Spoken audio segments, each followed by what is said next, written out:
My name is Ross McKitrick. I'm a full professor of economics at the University of Guelph, where I specialize in environmental economics. I've published on both the economics of climate change and statistical analysis in climatology. I was an expert reviewer for the Intergovernmental Panel on Climate Change, Fourth Assessment Report, and in 2006, I was one of 12 experts from around the world asked to brief a panel of the U.S. National Academy of Sciences examining paleoclimate reconstruction methodology. The global warming issue is often described with emphatic claims that the science is settled, the situation is urgent, and the necessary actions are obvious. The reality is that there are deep disagreements about underlying scientific issues. There is reason to believe the problem has been exaggerated, and most policy proposals simply do not pass objective cost-benefit tests. Amidst the disputes and controversies of the past few years, I believe 2 points have emerged with clarity. First, the economics of climate change do not favor Kyoto-type commitments. Under current and foreseeable technologies, the greenhouse gas policies that we can afford to undertake would have such small climatic impacts as to be pointless. The same kinds of models that are used to forecast global warming predict that if all the signatories to the Kyoto Protocol complied with their commitments, the level of carbon dioxide in the atmosphere that we would have observed by 2100 would instead have been reached by about 2105, a trivial difference. And Kyoto was too costly for countries to reach.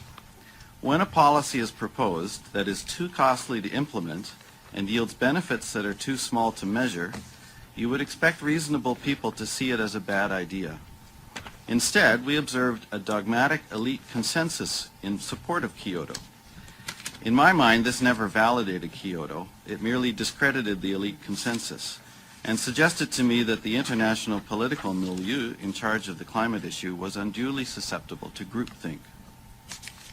Unlike such air pollutants as sulfur dioxide and particulates, which Canada has been very successful in reducing, CO2 is not easy to capture, and once captured, there is no obvious way to dispose of it. There appears to be no way to cut CO2 emissions on a large scale without cutting energy consumption and impeding economic activity. Despite their enthusiasm for embracing targets, policymakers around the world have not been able to cut CO2 emissions while pursuing economic growth. Simply put, with regard to most climate policy, the cure is worse than the disease. Second, the official process for assessing technical and scientific information on climate change for the purpose of advising policymakers has become untrustworthy due to bias and partisanship. As a member of the expert review team for the last IPCC report, I saw things take place that violated long-standing principles of peer review. I documented some of them in various publications since 2007, but the issues never received much attention until the fall of 2009, when thousands of emails from top IPCC scientists were leaked onto the internet. The so-called ClimateGate emails confirmed the reality of bias and cronyism in the IPCC process. The new leaks last month, you may not know, but another 5,000 emails were leaked back in November, provided even more confirmation that climate scientists privately express greater doubts and disagreement about climate science among themselves than is reflected in IPCC reports. Earlier this year, I was asked by the London-based Global Warming Policy Foundation to review IPCC procedures and to make recommendations for reform. My report was published last month and includes a foreword written by John Howard, the former Prime Minister of Australia. I have included a copy with my submission.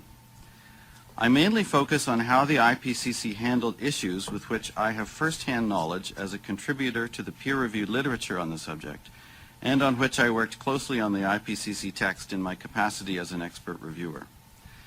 The IPCC is not a neutral observer of the scientific process. Instead, it has a party line. It is controlled by a relatively small bureau in Geneva, consisting of a small core surrounded by a network of supportive academics and government officials. The oversight body, called the IPCC Plenary Panel, is passive, inattentive, and overly deferential to the Bureau. In effect, there is no oversight. The Bureau picks lead authors who share their views. They are routinely placed in the position of reviewing their own work and that of their critics, and are free to rule in their own favor. Lead authors are also free to reject reviewer comments, override review editors, and even rewrite text after the close of the peer review process. The combination of bureau control over the selection of lead authors and a toothless peer review process means that IPCC assessments are guaranteed merely to repeat and reinforce a set of foregone conclusions that make up the party line. In my report, I document some disturbing cases where the IPCC violated proper peer review practices. These include manipulating prominent graphs so as to conceal known flaws in the statistical basis of paleoclimate reconstructions and to exaggerate evidence that modern climate change is historically exceptional. This is the so-called hide the decline scandal. Fabricating a statistical test result to provide a rationale for dismissing published evidence of urbanization-related contamination of the surface temperature record on which key IPCC conclusions were based. Waiting until the close of peer review, then removing text that had initially and correctly cautioned readers that the IPCC method of calculating warming trends likely exaggerated their significance, and replacing it with unsupported text saying the opposite. My report documents these and other incidents that, in my view, suffice to discredit its claims to rigor and objectivity and point to the need for procedural reform. In 2010, the Inter-Academy Council reviewed IPCC procedures and drew attention to many of the same problems as my report does. Unfortunately, the IPCC's internal reform process has gone nowhere. I discuss this problem in Section 4 of my report. At this point, we could simply muddle along for another 20 years, enacting more and more costly and wasteful schemes based on the increasingly biased and unreliable guidance of the international climate policy milieu. That would be the easiest course of action, but it would not serve the public interest. The more difficult option would be to begin the hard work of improving the decision-making process itself, beginning with reform of the IPCC.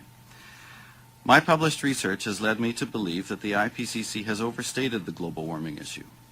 I have shown that the spatial pattern of warming trends in the surface temperature record is strongly correlated with the spatial pattern of industrialization, even though this pattern is not predicted by climate models as a response to greenhouse gases. This indicates that the standard climate data sets likely have a warm bias due to their failure to correct for disturbances of the land surface from urbanization, agriculture, and so forth. I've also shown that climate models predict significantly more warming over the past 30 years in the tropical troposphere than is observed in satellite or weather balloon records. This is a key region for measuring the water vapor feedbacks that control the magnitude of greenhouse warming. Despite this being the region that models say should be warming fastest in response to greenhouse gases, the 50-year balloon record actually shows no positive trend once the effective ocean circulation changes in the late 1970s are removed from the record. One of the most telling emails in the so-called ClimateGate 2 archive that was released last month involves one IPCC expert warning another that their efforts to finesse this issue by deceptive trend analysis is, quote, a fool's paradise. Today, you have a chance to hear from a number of serious Canadian scientists about work that they and their colleagues have done that also calls into question aspects of the IPCC party line. The fact that you have learned little of what they are about to tell you does not indicate any deficiencies in the research they or their colleagues have done. Instead, it points to deficiencies in the process that was supposed to have brought this information to your attention long before now. Thank you. Professor, thank you very much. Thank you for your candor and very well presented, how shall I say it, outline of the issues without pulling any punches. I just wanted to ask you before I go to the next presenter, you keep talking about these leaks and we keep reading about these leaks. You know, it's an easy thing. I chair a big hospital board, and every morning in Montreal I'm reading in the paper stuff that happened in my board meetings, and they say, oh, well, it's a leak. And, you know, who are these leakers? I mean, do you have any idea? Because, you know... In 2009, I was interviewed by the UK police because I was living in the UK at the time. My conjecture at the time was it was an accidental disclosure by the university of an archive that had been prepared in response to a Freedom of Information request.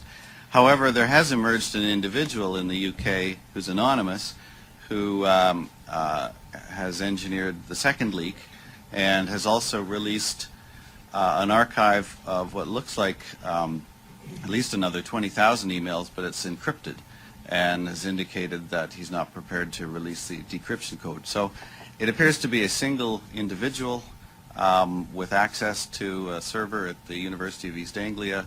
The emails cover a span from the late 1990s up to the fall of 2009, and the person clearly understands the issues because he or she has selected according to specific themes that are relevant to climate research. So just yesterday, the UK police raided a few bloggers and also issued retention orders to some American internet providers. They're trying to find out who the person is. Well, you know, we're trained to be cynical here, and when people like to remain anonymous, the credibility is in question. But I just wanted to make that point, because over in the UK, waiting to be extradited to Sweden is a well-known international leaker. I think his name is Assange. Julian Assange. Well, in this case, the emails aren't anonymous. They are, and they have been validated by the people involved, that these were actually the emails. The real things. And they're all from that same source at East Anglia University? Yes. Thank you, Senator Angus. Good morning, Senators. And I want to thank you very much for giving us this opportunity to talk about the science behind global warming. My name is Ian Clark. I'm a professor, as I say, at the University of Ottawa of Earth Sciences. This is the first time that I've tried to teach my paleoclimate course in 10 minutes, but I'll give it my best shot. What I want to present what I want to present today is is global temperature and CO2, the geological record. So we'll go back through time, and we'll start with the last 150 years. And this period of time is characterized by a cold spell that we refer to as the Little Ice Age, and it ended about 1900. And this was a period when glaciers advanced globally. Agriculture failures were common. The Greenland colonies were failed. But it ended about 1900, and that started what we call the 20th century warming trend. And so we've had about 100 years of warming, and the characteristics of this warming trend are, it's rather bimodal. We had warming up to the 1940s, cooling again through the 50s, 60s to the mid-70s, and then a second warming trend through the 80s and 90s. If we look at CO2 during that time, CO2 was a steady baseline at about 280 ppm in the atmosphere, and during this warming trend, CO2 rose up to about 380 ppm. Today, the warming trend that we're concerned with is really just this last bit, because CO2 in the earlier part of the 20th century was really too minor, and the IPCC and most scientists agree that this was all a natural warming trend here, and that this is potentially the anthropogenic trend.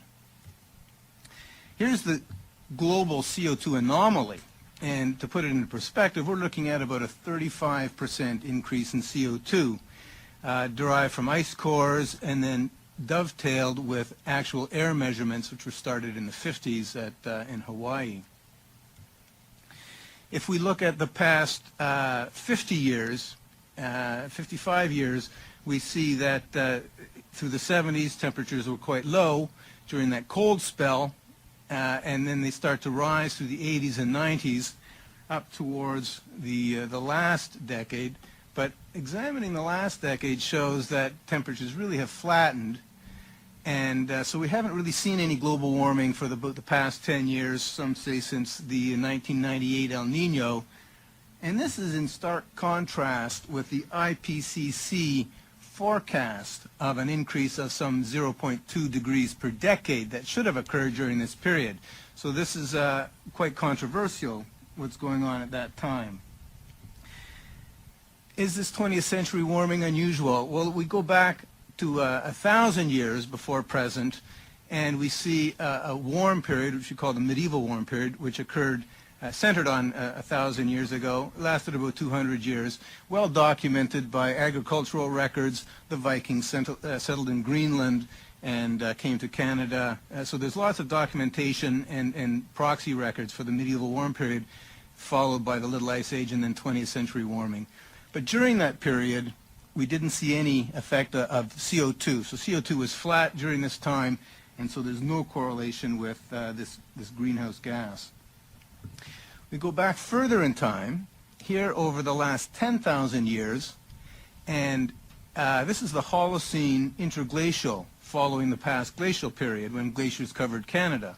And we see that here, the 20th century warming is one of a series of climate optima. There's the medieval warming period, the Roman climate optimum during the time of Christ, and then we go back further in the Holocene and we see various optima, warm periods of varying intensity and duration. So the current 20th century climate warming is really one of a series, is nothing unusual. Furthermore, throughout this period, CO2 was a relatively steady 280 ppm. So CO2 had nothing to do with these warming periods. We'll go back further in time, here looking at the record from ice cores in Antarctica, and these are very robust records of climate. And I'm reading from present day back 450,000 years. The records now go back closer to 1 million years, documenting interglacial periods. And here's our current, the Holocene interglacial. There's the last glacial period when glaciers covered Canada and many parts of Europe. And then our last interglacial, we have these series. Clearly, climate has been changing quite dramatically over this time period. And when we look at CO2, we see a very strong correlation. CO2 is increased during the interglacials, decreases during the glacial maximum period down to 180 ppm, back up into this last interglacial, again up to 280 to 300 ppm. So CO2 strongly correlated with climate, apparently. Well, we have to look more closely at this correlation, and this is where the science becomes obfuscated, particularly by Al Gore and other people promoting CO2 as a forcing agent. And here we're looking at a very detailed interface between a glacial period here at 245 to 240 and an interglacial period. So we have warming shown in red, and that warming occurs about 800 years prior to the CO2 increase. So CO2 is lagging temperature increase by about 800 years. And this has been demonstrated for all these glacial, interglacial interfaces through time. So we're always seeing a lag. CO2 is not driving climate. CO2 is not acting as a greenhouse gas over this very important period of strong climate change. Now we're going to go back over the last 500 million years of Earth history. This, I'm presenting research by Jan Veizer, my colleague here, and this record shows a decoupling of CO2 and climate over this, what we call the Phanerozoic. And during the Phanerozoic, what Jan has shown is that we've had a series of ice houses and greenhouses. So we've had ice ages and hot houses or warm periods on a rather cyclical time scale over this 500 million year period. But when we look at the correlation with CO2, we see high CO2, and these are various models of CO2 concentrations in the atmosphere. This is a log scale, so at number 1 we're looking at a 10-fold increase of CO2 over today. And so back during our Ordovician glaciation, we had very high CO2. During the Carboniferous, it comes down. This is when we created all these coal beds in North America, and CO2 went to by sequestration. Here's another Jurassic ice age, and CO2 is 5 to 10 times higher than today. So even over this time frame, we do not see a correlation with CO2. We do not see CO2 as a climate driver.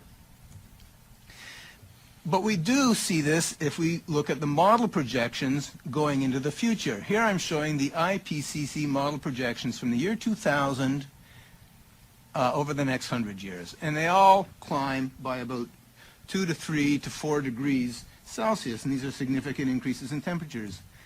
How do they model the greenhouse to achieve these temperatures? Well, CO2 is a very minor greenhouse gas. It's a very minor constituent of the atmosphere. It is by far a strong greenhouse gas. The strongest by far is water vapor. And so water vapor is used in these models to drive climate warming. The concept or the model is based on a little bit of CO2 warming, which would be insignificant, is amplified by water vapor, a 2 to 4 time water vapor feedback. And this feedback effect has never been documented. It's never been seen in the geological record. And so it remains an hypothesis that we've based all of our predictions, and this is the only reason why we're predicting global warming. Do the models work? Well, as my colleague Ross McKitrick Can I just interject 1 second here? I apologize, sir. No problem. As you, I think, know, we're being broadcast on the CPAC network and also on the World Wide I Web. understand. And these overheads that you're referring to in your testimony and almost continually are not being shown, unfortunately, on the networks because they're not bilingual. And that's one of our inviolable rules here in the Senate. So, I understand. but I think your narrative still makes them understandable. I have written a testimony Yeah. that should be published as well. At some point, sir, you might just, again, we're not all scientists here, only one of us, and not me. You keep talking about greenhouse gases on the one hand, and then you say CO2 is a greenhouse gas, and then H2O factor. Just what? There's a colloquialism out there in the world that's become part of our regular vocabulary, greenhouse gases. But I don't think anybody really knows what they're saying when they say it. Can I so if you describe could that? give a definition, it'd be great. Absolutely. Thank you very much. The planet, and these are the slides that I cut from my talk, the planet without what we call greenhouse gases, with just a transparent atmosphere of nitrogen and oxygen, would be about 32 degrees colder than today. We'd have a planet which would be unlivable, would be frozen. Thanks to one greenhouse gas, which is water vapor.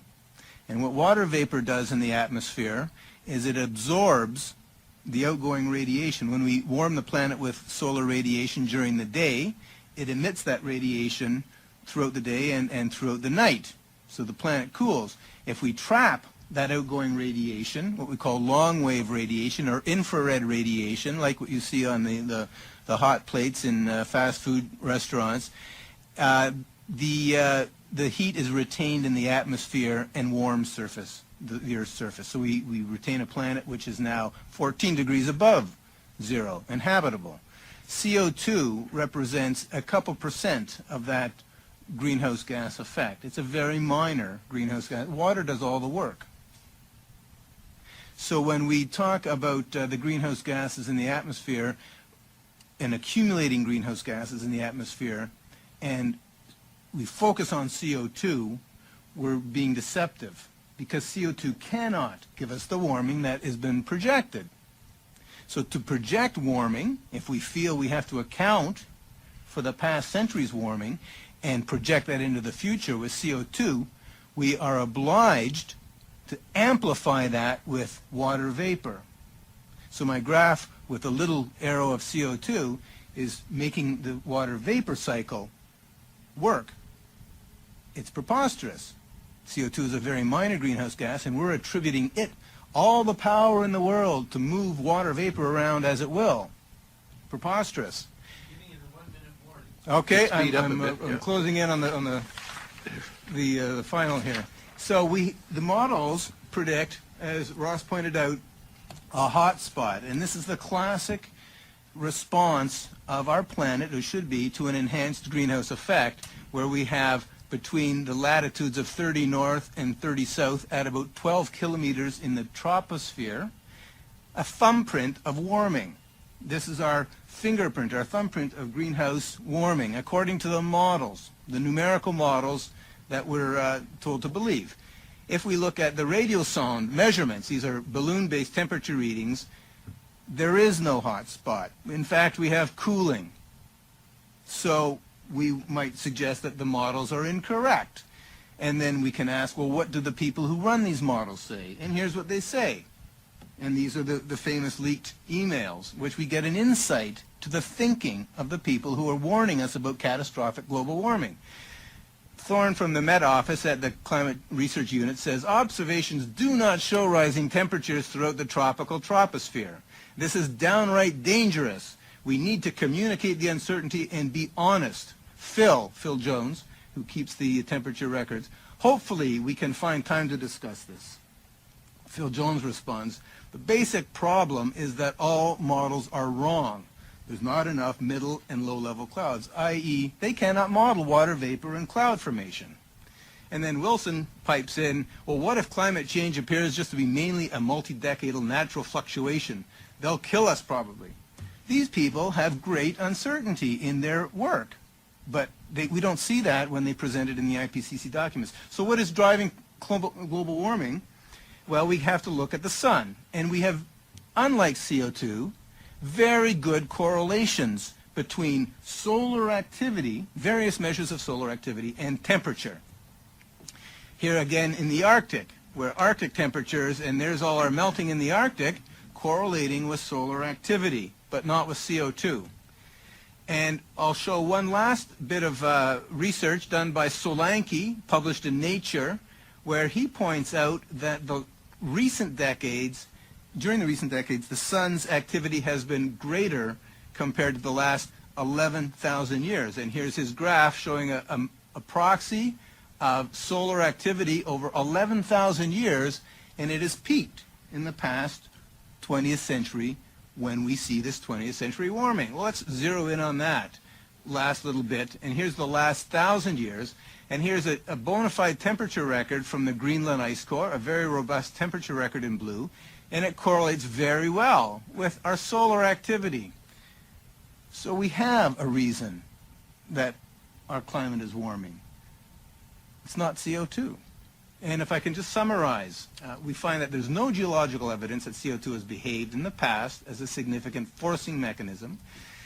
CO2 remains at the lowest level today, range than observed over geological time. I'd like to add that it's more than a benign gas. It's an essential nutrient for life with only beneficial effects.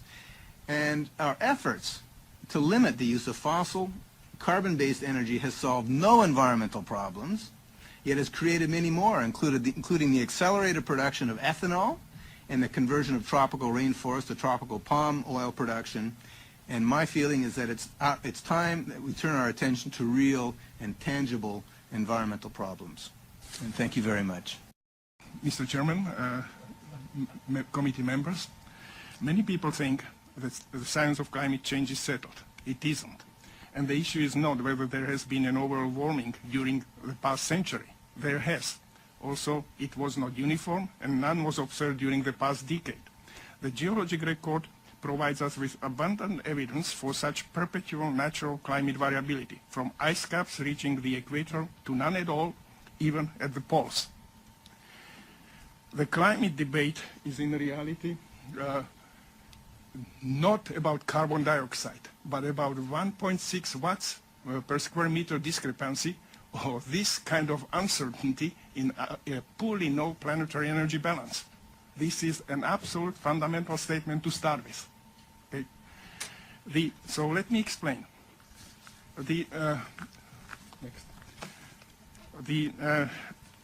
Without our atmosphere, the planet would be frozen ice ball. Natural greenhouse warming is warming it up by 33 degrees C. Next, 2/3 of this warming, or more, up to, well, perhaps even 95% of this warming is really due to water vapor, not to CO2. Okay? So water vapor, not carbon dioxide, is by far the most important greenhouse gas. Yet what the models do, they treat the water cycle as just being there, relegating to a passive agent in the climate system. The energy that is then required to drive water cycle must therefore come from somewhere else. The sun, go on, just. The sun which drives the water cycle then generates climate, and climate decides how much jungle, how much tundra and so on we will have, and therefore drives around the carbon cycle.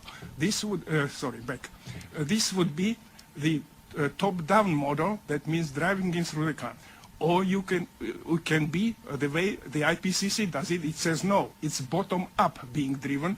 Carbon cycle is putting a bit energy into water cycle, then it generates more activity, then it generates even more and more and more and more activity. It's like saying that it is, that Puerto Rico is driving the world economy by positive feedback from the United States, because when they put a bit of, when Puerto Rico increases its GDP by 10%, then what happens is that some of it will come into the US, there will be more economic activity, therefore more finances, more economic activity, more finances, more economic activity, more finances, until you get boom, and then you get a world economic boom. Well, the point is that Puerto Rico is piggybacking on the United States, and is subsidized by the United States for driving it, okay? So you have top-down or bottom-up situation.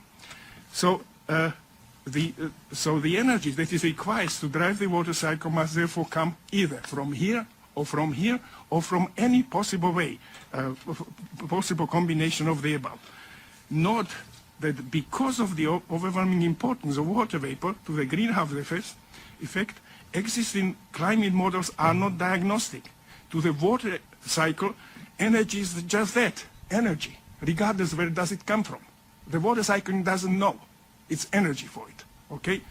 So, as documented by previous speakers, the past climate record does indeed resemble the trend in solar. However, because the 3 decades of satellite data show only limited solar variability, the solar output would have to be somewhat amplified to explain the magnitude of the centennial warming. The IPCC argues that because no amplifier is known, which is an invalid assertion, man-made greenhouse gases must be responsible for most of the energy imbalance. In other words, they say, go back, they say that this is more or less a constant, sun is a constant, therefore it has to go bottom up. Okay, that's what it says. But this is an assumption, an attribution by default. Okay?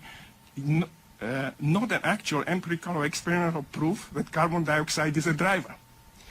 Yet, such attribution is then taken in all subsequent complex model calibration of climate as a fact. And this is what is called calibration.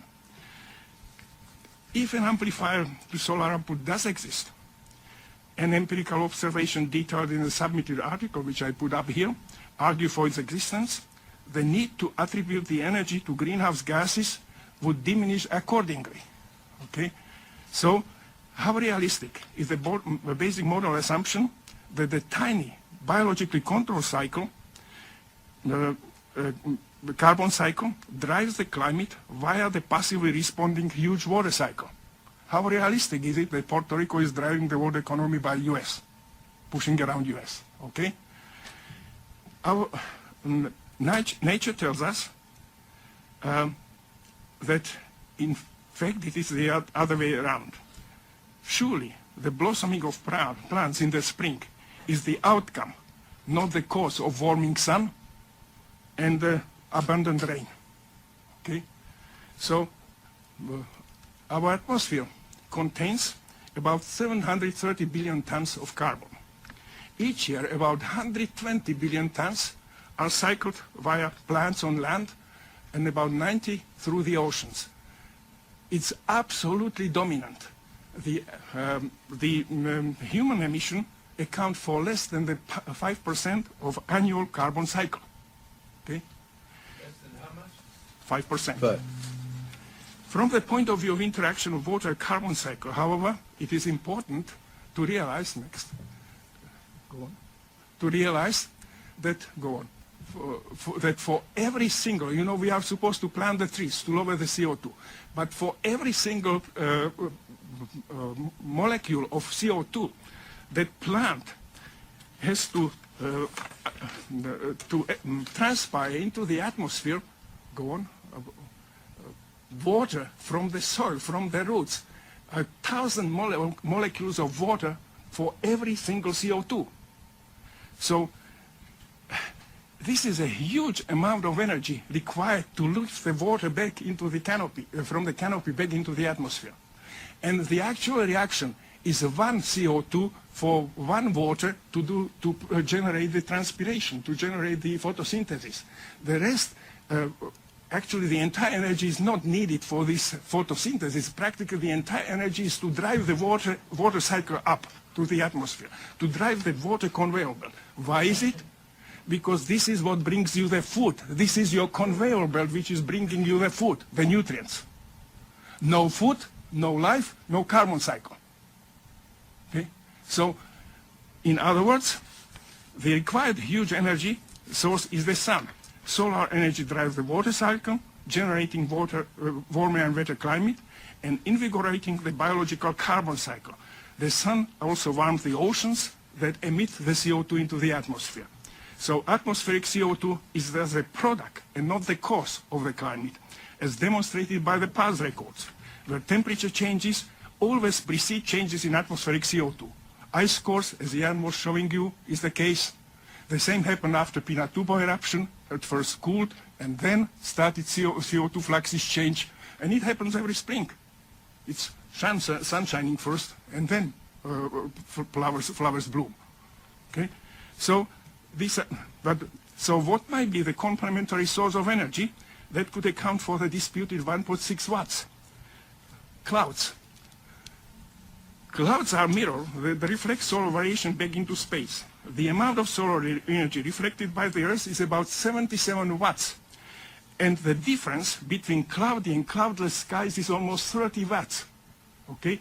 So change of few percent in cloudiness can easily account for 1.6 watts, what is being disputed. Okay? So clouds are an integral part of the water cycle. But formation of water droplets requires seeding. That's like in Beijing, they had to shoot into the clouds, okay? It requires seeding. Empirical and experimental results suggest that cosmic rays hitting the atmosphere may generate such initial seeds. While the actual mechanism is still debated, the correlation between cloudiness and cosmic rays have been published. Okay? These are measurements. The amplifying connection then to the sun probably comes via its electromagnetic envelope, which is called heliosphere, and a similar envelope around the Earth called the magnetosphere. These act as shields against lethal cosmic rays reaching our planet. A less active sun is not only colder, but its heliospheric shield shrinks, and there are more cosmic rays coming through, and they seed more clouds, and they also produce cosmogenic nuclides, the beryllium-10, carbon-14, which we can then measure in trees, rocks, and so on. So this is a measure of the activity of the sun, really. When there is weaker sun, we have more of those cosmogenic nuclides. So cosmic rays, when hitting the atmosphere,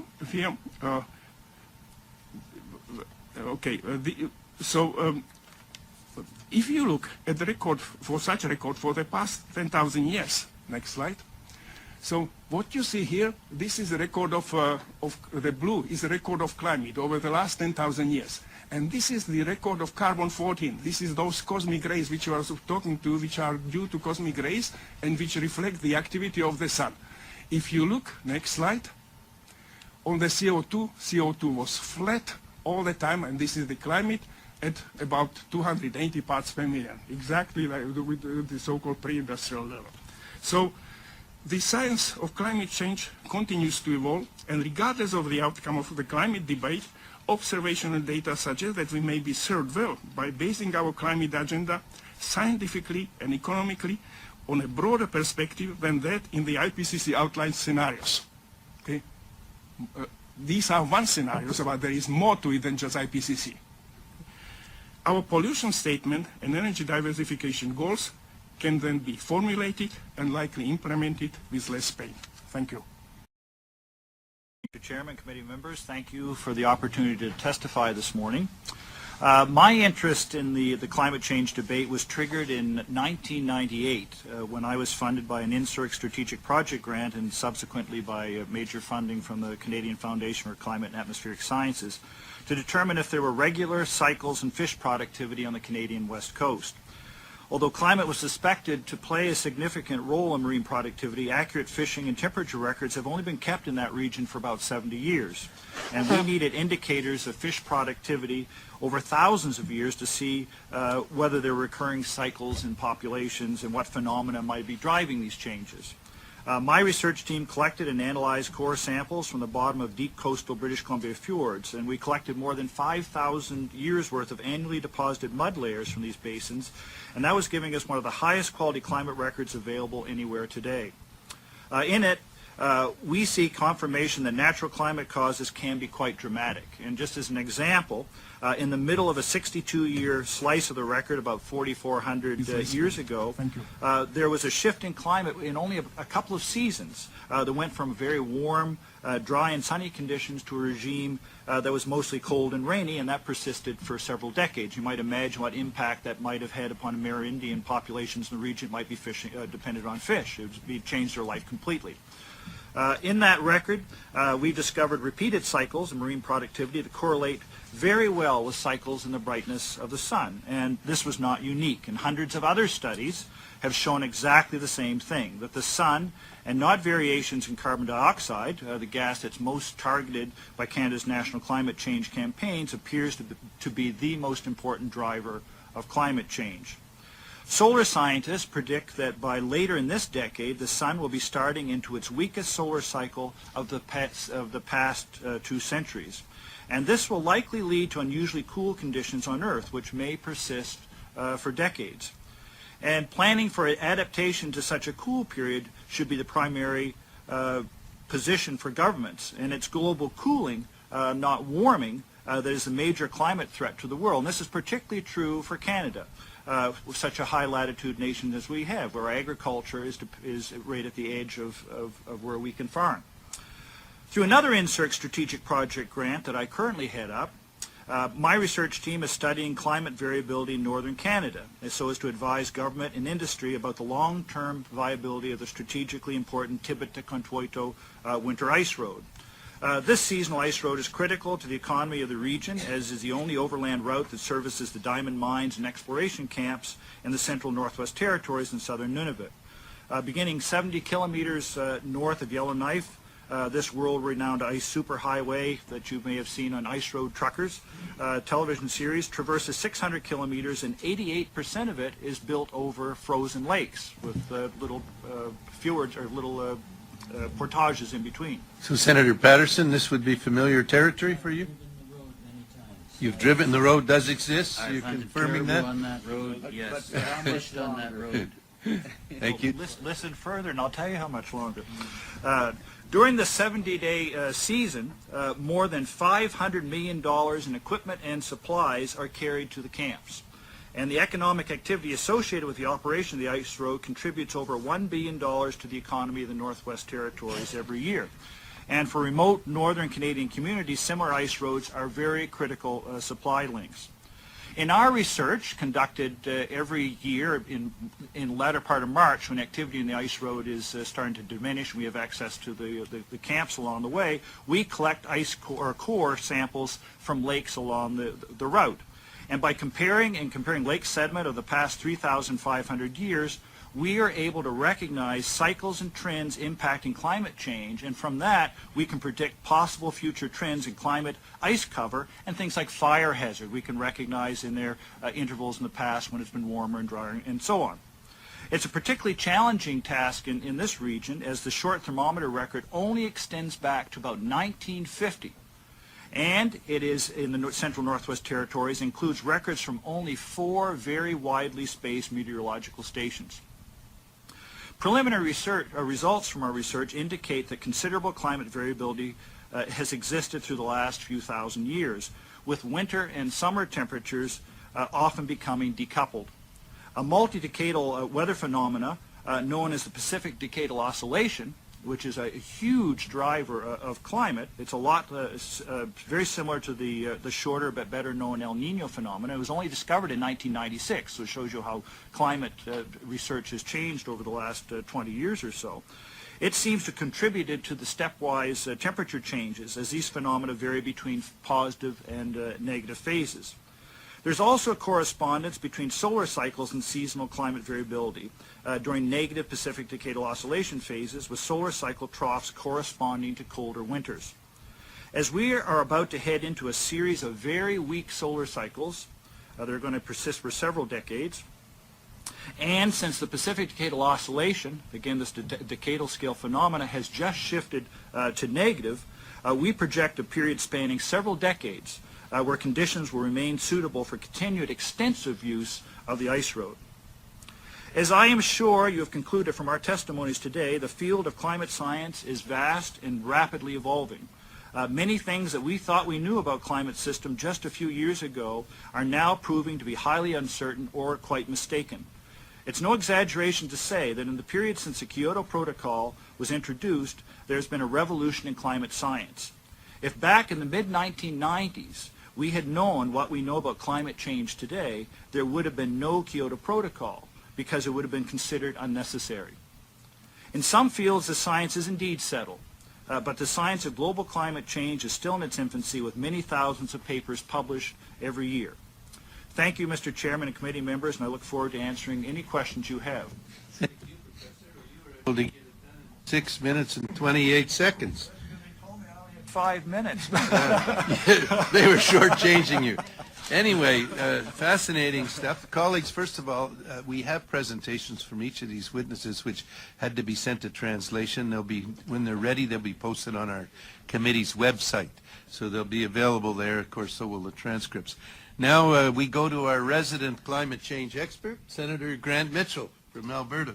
Well, Mr. Chair, I think what I'll do is I'll defer to our colleagues. I generally get to ask first, but maybe I'll wrap up or come in later. Okay, whatever you like. It's normal that you have the first kick at the can. I've got Senator Daniel Lang from Whitehorse. Thank you, Mr. Chairman. I want to say, first of all, thanks for coming, and it certainly is interesting to hear the viewpoint that you're bringing forward here into the public forum. It's not a viewpoint that we've heard much of in view of the political spin that's put on climate change over the last number of decades.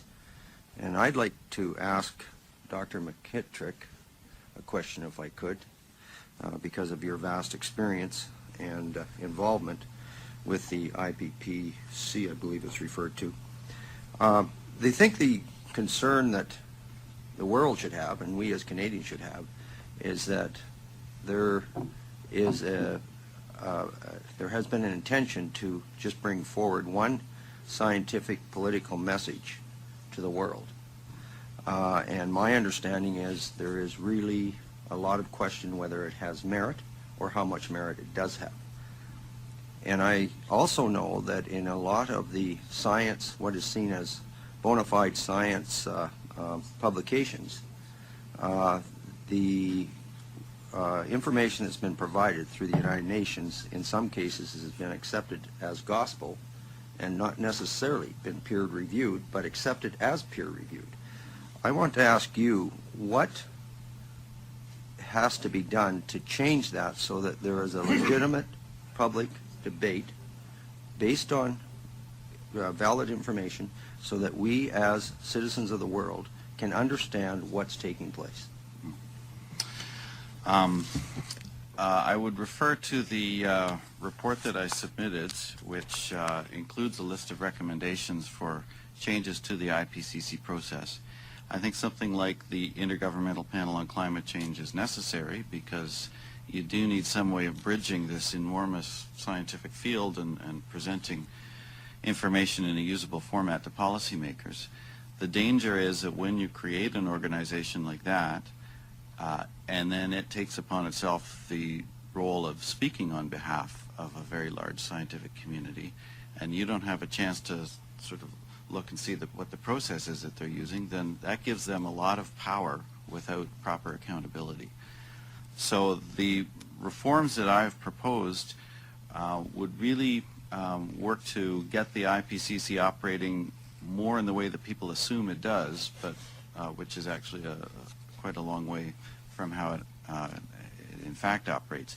The difficulty is the IPCC is controlled by a plenary of 195 country delegates, and the vast majority of them, having reviewed the records from some of the recent meetings, most of those delegates don't appear even to read the briefing papers. They don't put in any comments. They don't participate in any active way. Most countries did not submit any review comments on the last assessment report. Of the comments that were received, half of them came from only two countries, the United States and Australia, which are also the countries that refused to ratify the Kyoto Protocol. That's a body that requires some oversight, and Canada has a voice in that plenary panel. Canada sends delegates to it. During the last reform process, Canada was one of the only countries that tried to toughen up the procedures of the IPCC. I don't think they got anywhere because there just wasn't the interest on the part of other countries. But where I would begin would be to find out who is Canada's focal point for the IPCC, and to get a group of countries interested in beginning the process of reform. If you had a group of countries in the plenary who sat down and talked it through and realized, if we're going to have an IPCC, let's at least make it work properly, and then as a group take it to the plenary, I do think you could get some reforms in place. If that failed, then I would say that Canada and some other countries should just set up its own advisory process and leave the IPCC aside. Thank you. Senator Green? Just a supplementary. You said, thank you. The 100 delegates from 100 different countries, I presume these are scientists appointed because of their expertise in climate science? No, these are government bureaucrats. Some of them might have the scientific background, but these are bureaucratic delegates to a plenary panel. It's 195 member countries. The scientists who write the reports, that's a separate group. Those are the working groups. Those are the lead authors that I mentioned. They're selected by the Bureau in Geneva. One of the most prominent criticisms in my report, but also from the Inter-Academy Council, was there are no procedures stated for selecting lead authors. Every few years the IPCC just publishes a list. Nobody's quite sure how they come up with it. They just announce these are the lead authors for the next report. They have complete control over who they select, and as far as I know, the member countries like Canada, although Canada can make suggestions like any other country, we don't have any direct say over that decision. So the lead authors are in what are called the working groups. The plenary panel, which is supposed to be the group that has the oversight, those are not scientists. Thank you. Thank you, Senator Rain. Are you finished? No. Just one further question, and I would for Dr. Patterson, if I could. You spoke about the situation in Northwest Territories, and contrary to what we have been led to believe, that we are looking forever and a day at global warming in view of the man-made emissions of CO2 and greenhouse gas emissions. You stated that we're going to be going into a long period of cooling, and that has to be a very major concern to Canada if that's the case, and we have to plan according. Maybe could you please expand on that, and perhaps maybe give us some indication of what we should be doing as a country, planning for that, if we accept that premise? Okay. Certainly. Yeah, this is basically my research in the Northwest Territories. It's funded by INSERC and basically in partnership with the Tippecanoe-Winter Road, the North Slave Métis Alliance, and various other groups with an interest in the long-term viability. So we don't really have a particular axe to grind. We're doing there from a very applied perspective, trying to understand what the nature of climate is, particularly with the diamond mines that need to transport their materials out and equipment north, and now there's talk of more mines trying to bring massive sulfides down the ice road and so on. So they really need to know, and building a fixed link across that region is very expensive to do this. So this is why we're doing our research that we've been able to do. We're able to collect cores and analyze the record. It's at the highest resolution that's ever been done. We use a new technology we developed that we can actually look at annual resolution changes in climate change in the Northwest Territories, which has not been done before. And there's been very little research done. So we basically have been breaking new ground. And so we can recognize that there has been enormous climate variability in this region over the last few thousand years. There's a big reason why our project only looks at the last 3,500 years. If we went further back in time, it was considerably warmer than it is today. So it's not very useful if you're trying to figure out the current climate situation to go deeper in time. So basically our projections then are based on trying to understand these cycles, and what we now know from some of the groundbreaking research has been done by people like Jan Veizer and so on in the last few years that basically have really changed our understanding of the dynamics between solar forcing, carbon dioxide, water vapor, and so on, and trying to understand what's going to go on. But from the perspective of where we might be going in here, this is something of great concern to Canada.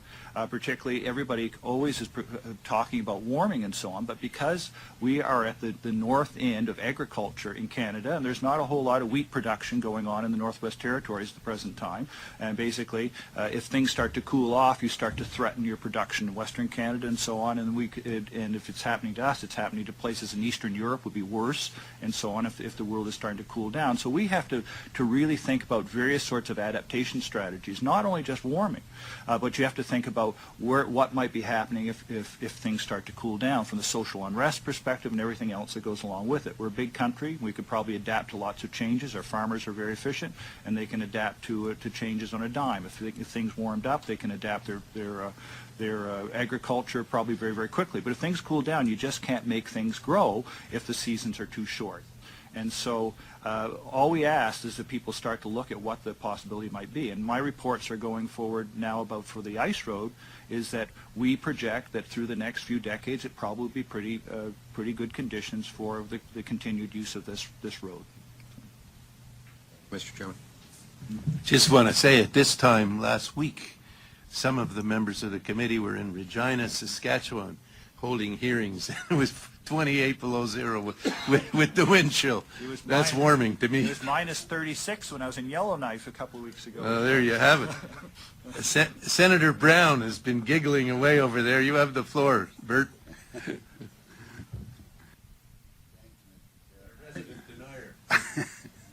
Yeah, I've felt like it's kind of an insult to be a denier for a long time. It feels pretty good this morning. I've read a lot about different things in climate change ever since I came to the Senate. One was from a book by a geologist that says that we've been having climate change for 18,000 years, and that's only because the cores that they could find were 18,000 years old. So it must have been changing for ever since the dinosaurs, I guess. I've always thought the sun was the biggest driver of whatever happens in the world. And I did read in some place that there's a elliptical ride around the solar, the planets that revolve around the sun. And every so often they kind of line up a little bit closer to a line next to the sun, and that is supposedly causes different changes in the temperature that the Earth gets, because it pulls it into an ellipse instead of a perfect circle around the sun. Is there any scientific stuff behind that, or would you just say that it's not possible? Absolutely. There's a terrific scientific background for that. These are called the Milankovitch cycles.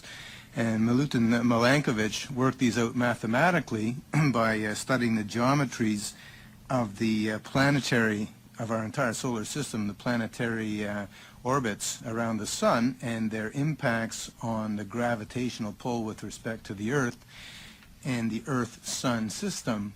And there's actually three effects, and you quite correctly point out that our orbit around the sun goes from an ellipse to a more circular orbit. But in addition to that, we're like a top that's starting to precess. And so our pole, which currently points towards the North Pole, North Star today, it didn't 11,000 years ago. It was off axis with that North Pole because we're tilting, and that doesn't seem to, why would that affect anything? Well, whether we're pointed towards the sun when we're in an elliptical orbit, so we're now far away from the sun or we're close to the sun, and where our pole faces, that'll define how much energy we receive on a seasonal basis. And so these are very important processes. It comes back to the sun, it comes back to how much solar insolation we receive, but it distributes it, or we see a variability in its distribution with latitude. So at some times we'll have, we're close to the sun, what we call the perihelion, when we're pointed towards the sun, so we have our hot summers in the northern hemisphere and cold winters, and that'll switch after another 11,000 years till we have mild summers and mild winters, and these have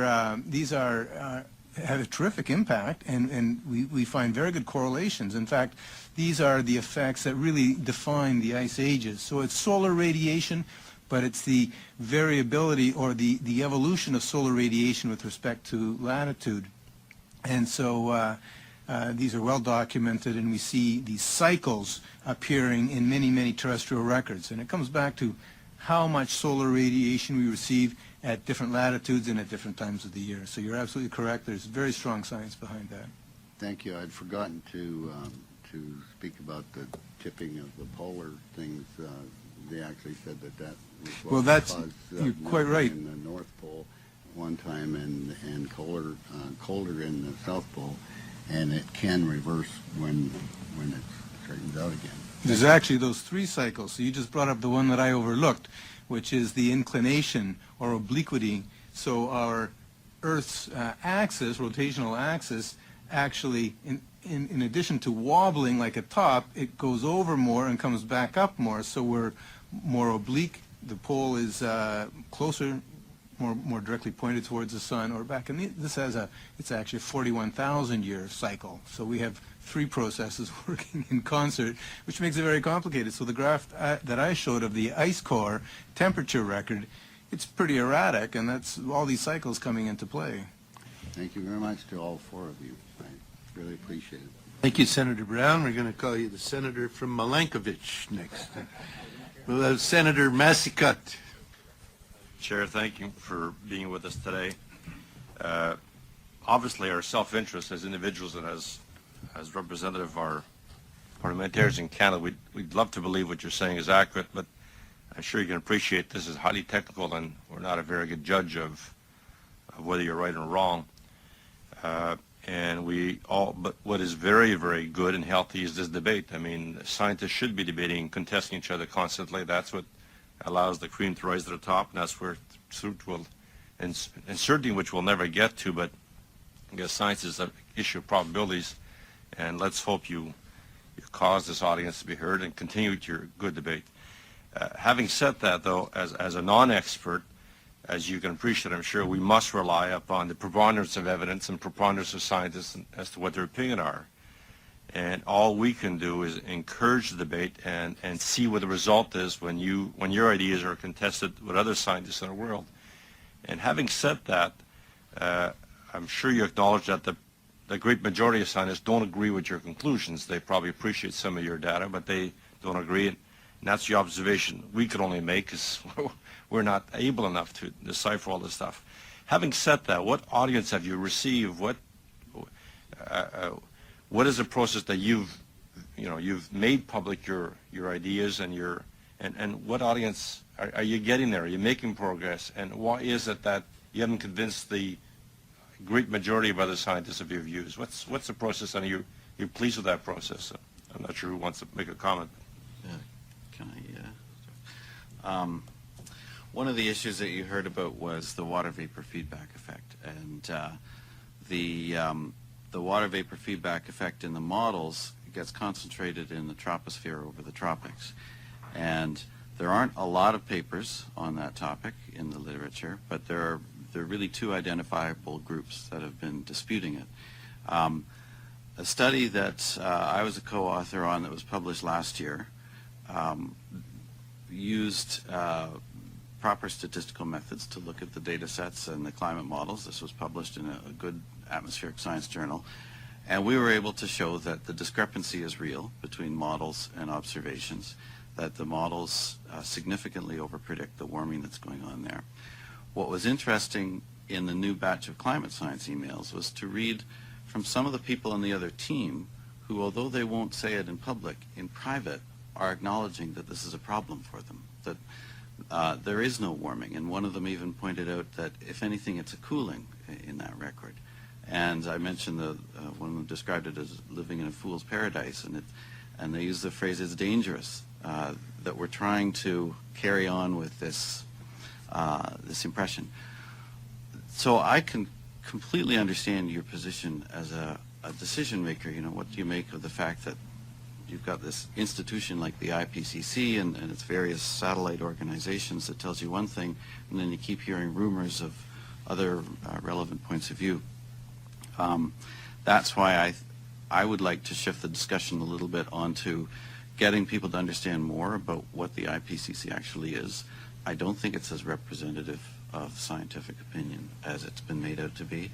And also, in terms of what you should listen to, at the end of the day, it's not the authority of a scientist or the authority of anyone here. It's really the data. What are you supposed to be measuring? If we were talking about inflation or interest rates, we could say whatever we like, but you know you can look it up. You can look up the numbers and see for yourself. And I think that's a question that you can put to the scientists that you see. What are you predicting? How do we measure it? And what do those measurements show? Because that's what should be speaking the loudest. Appreciate that. But even in inflation, there's a constant debate with basket of goods included. Nothing's certain, as you know. In fact, we can get the long argument. How about our own, every country, you know, our self-interest, we would love to agree with you. In fact, you know, human nature is such, some of us will quickly agree with you because that's what we'd love to hear. But most countries, including our own scientists, you know, we're spending a lot of money as a country, and many countries are spending a lot of money because of the preponderance of evidence that they heard. And our own Minister of Environment recently said that the scientists within our own government agree with climate change, which is man-made, which is obviously a critical issue. But what you seem to be saying is, I think you mentioned the word, there's an elitist bias and there's momentum towards this common agreement. But I think the opposite, the bias would be, boy, they'd love to agree with you, and they would love to find what you're doing is right and save all these billions of dollars we're saving. And why is it that even the bureaucrat, which doesn't have a bias, why won't they come out and say, we agree with you, this is all wrong? Well, I can't speak for individual bureaucrats, but between the academic community and the government science community, there is a lot less freedom for government scientists to speak. I don't put a lot of stock in the idea that someone would say all these experts all agree with a certain point of view when it's the person signing their paycheck is telling you that. How much freedom do they have to really speak out? I'm more familiar with the academic world where people have quite a bit more freedom to speak out, and I can just say among my colleagues there's lively discussion, there's a wide range of perspectives, and within people's own area of expertise they still have lots of questions about what's going on. It's a tough one. I appreciate it. I think many people will dispute it. In fact, I think the most reasoned mind will say, you're right, we're not 100% sure this is occurring. I think nearly nobody is 100% sure. But like many decisions we do in life, we deal with high probabilities. I cross the street, when I have to look both sides and think I won't get hit. But maybe I should look 3-4 times. Nothing is certain. And therefore, many people's attitude, and I think the one that resumes best my opinion, the economist basically says we're not 100% sure climate change, but it's going to cost us 1.7 in GDP if we make the measures. If we don't measure it, if we don't do it, it's going to probably cost 5 to 10. Maybe it's 1.7, 1.9% we're wasting, but it's like an insurance policy. So they seem to acknowledge the uncertainty of the event, but it's money well spent, because what if we're wrong? It's a huge impact. You want to make a comment on that reasoning there? And what if we are wrong the other way? How much it is going to cost us? It's 1.7. Also, the 1.7, there have been a lot of studies about what it would cost Canada and other countries. That 1.7 doesn't mean 1.7% of GDP to eliminate the threat of climate change. That's 1.7% of GDP to, say, Mitigate. reach the Kyoto target. And what would that buy you? If the models are right, it only slows the process down by 5%. So if you want to do it on a cost-benefit test, you need to be careful to make the comparison of what it is that you're actually buying with the policy. Because Yeah, that otherwise, is true. Thank you, Chair.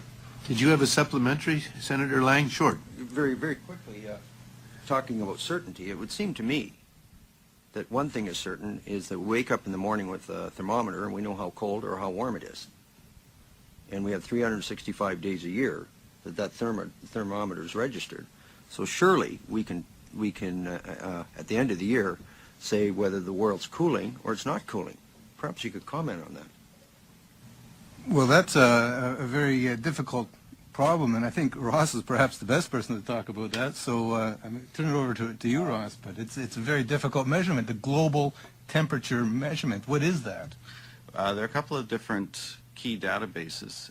One is the land surface temperature record, which I think has the biggest quality problems, but it's the one that is most prominently displayed. Better quality data sets come from weather satellites. Weather balloons is another source. And then Canada was also a big supporter of something called the Argo network, which is a network of 3,000 robotic floats that now travel the world's oceans, taking constant temperature readings down to a depth of about 900 meters all the way up to the surface. That's a much better quality ocean temperature data set than was available, but that only goes back to 2003. I've worked mostly with the satellite data sets because I think they're the best quality temperature data sets that we have, and they measure the region of the atmosphere where the greenhouse gases mix and the effects should be most evident. And it's the big controversy has been the fact that there's a lot more warming. There seems to be more warming at the surface than in the weather satellite data sets, and the models don't predict that discrepancy should be there. In terms of what we monitor, I think now there's a lot more attention being paid to the weather satellite data, and it's updated monthly, and that's where you begin to get the idea that to the extent there's warming, it just doesn't seem to be on the scale of what the models have predicted. Thank you for that clarification. Senator Banks. Thank you, Chair. As I think everybody knows, and as the exchange between Senator Massicotte and Professor McKitrick showed, we are not experts. We have the privilege of listening to experts, and we've been doing that for 2.5 years, well, longer than that in some cases. But it will fall to us to make a decision of some kind.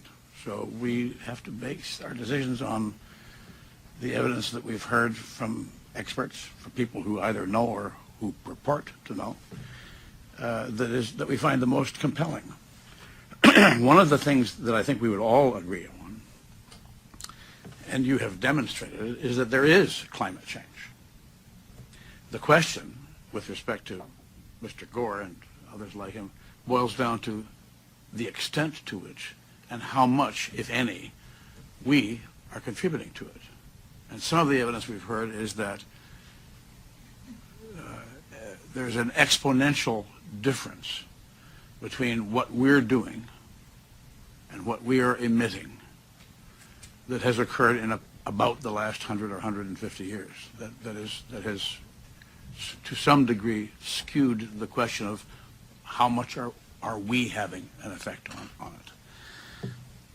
We have learned that all predictions are wrong, that all models are wrong, because the slightest deviation from them at the beginning becomes a very wide deviation when you go out sometimes weeks, sometimes decades, sometimes centuries.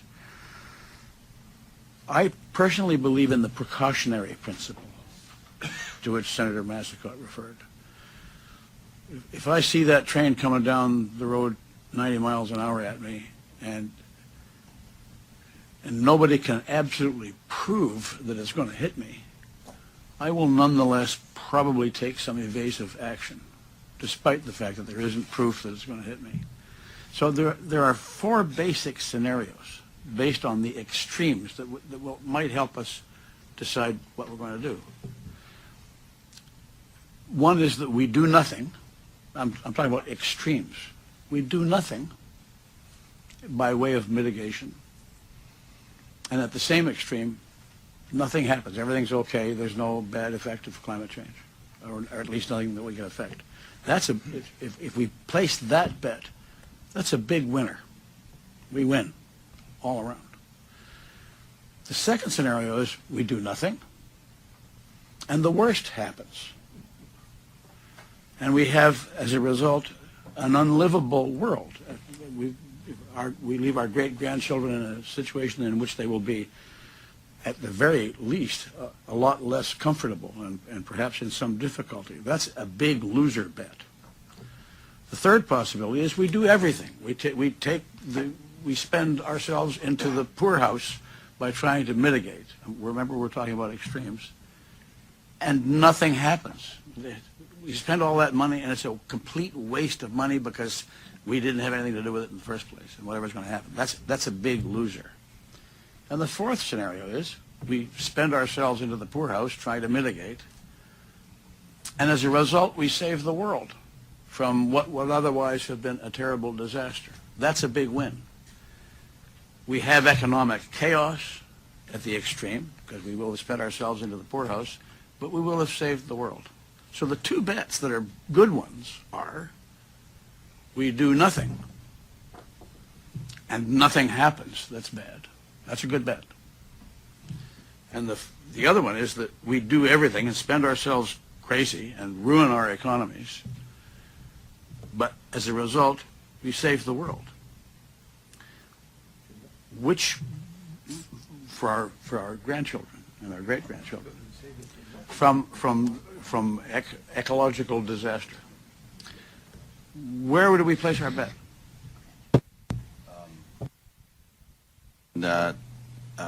You've outlined what makes this a really impossible decision. I mean, I completely understand that you would throw up your hands and say you don't like any of the above. What I've proposed from an economic point of view is just maybe as a thought experiment, but you could actually do it. Suppose that you put a small carbon tax in place, and then you tied the value of that carbon tax to the atmospheric temperature measurements we get from weather satellites. Now, people are going to have to start forecasting what's going to happen to that tax. If they believe what you've heard today, they're going to say, well, that tax isn't going to go up, it might even go down, and so we're not going to worry about it. If they believe what the other group of scientists say, then they'll think, okay, that's going to start trending up pretty steeply in the next few years, so we better start changing our investment plans. You would, in effect, force people to decide what's the most credible story and build that into their decision-making starting today.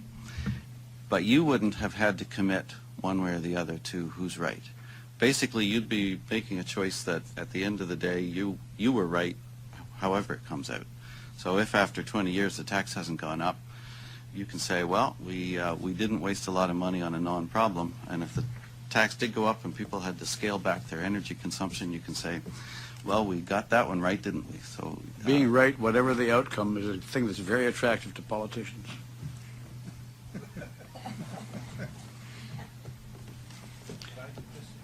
Sorry. Yes, please do, sir. Okay, I was Yeah. just going to say, well, but what if it gets colder? And so that's another scenario that we need to really think about. Well, we've been very careful to talk about climate change, not global Yeah. warming. But one thing, for example, from my own research, is that climate change can occur very, very rapidly. Could warm very rapidly. Could cool very rapidly. So I think probably something we really, really should consider is to develop really robust adaptation strategies to deal with whatever Mother Nature might throw at us. To be able to deal with droughts, for example. For example, the Pacific Decadal Oscillation oscillation, only discovered in 1996, okay? It's closely linked to something called the Palmer Drought Severity Index, is something which impacts agriculture in the West. You have drier intervals, you have wetter intervals. You have to be able to adapt our policies to be able to deal with these situations when they come about. So that's something I think we really, really need to think about, is to deal with whatever changes might be occurring, whether it's warming or cooling, because climate does change, it can claim to change rapidly, and we have to appreciate that based on what we know from the geologic record. Are you done, Senator Banks? Yeah. Thank you very much. Those are 4 interesting bets. Senator Neufeld from British Columbia. Thank you, gentlemen, for being here. Very interesting discussion. I'm kind of on the same page as Senator Mazzacott. I mean, when we were in Alberta, we heard from some scientists, had all the correct documentation behind their name, that, wow, it's so simple, it's happening. and we go from one extreme to the other, for us anyhow, from one side to the other side. And I'm definitely not a scientist. I depend on people like yourself that have gone to university, have done the things that you've done in your lives to do whatever you're doing. And so I want to tell you that for me, I'm not sold either way. I'm still wondering. And I've been involved with it quite a bit over the last decade or so. So if you think about Fred and Martha, that's the people in their busy lives, they're likely not, in most cases, thinking about it too much because it is so controversial. I'd like to ask how many scientists, such as yourselves, would be on the same kind of, I don't know, wavelength as you are in your thought processes. I'm not disputing your thought processes. I'm just asking, is there a lot of them? Are they just quiet? Do they never say anything? And if they are quiet, why the heck are they? Because the other side of the fence is very loud. And I'm not talking about Al Gore, because Al Gore is just another politician to me that is traveling around the world in probably most of all kinds of vehicles that consume huge amounts of fossil fuels and telling everybody else they shouldn't use it. So I'm not talking about Al Gore. I'm talking about scientists. I'm talking about people like that have the training to talk as you folks are. So can I just, what I heard, I hope you'll forgive me, Senator, both Senators Mazzacott and Neufeld are basically saying, you know, we are hearing much more from the other side, the other point of view than the one you guys are expressing, and why is that? Is that not basically it, Richard? Well, yeah. Yeah, I think the question you both asked that question. Yeah. I can only answer from my experience. But first of all, once I read somewhere that when the bandwagon is rolling, one has only 2 options, to be part of the engine or part of the road. Okay, so a bandwagon is rolling. I grew up in Czechoslovakia in a communal system, and I know there was Lysenkoism and things like that. You just had to go with the bandwagon. Now, this situation, I've been very senior and well-supported scientist, both in Europe and here. I have no complaints. But I believed in it, and I in fact started working on the whole issue because I wanted to find the so-called missing sink for carbon dioxide, because Canada would get the credits for it. And eventually I turned around after many years, several years, and the point is that all those things what I'm telling you about, the cosmogenic nuclides, the role of the sun, there was lots and lots of publications. You go into IPCC, and the whole issue is essentially dismissed in 2 sentences, and it doesn't exist. Now, what we are showing you are data, not models, data.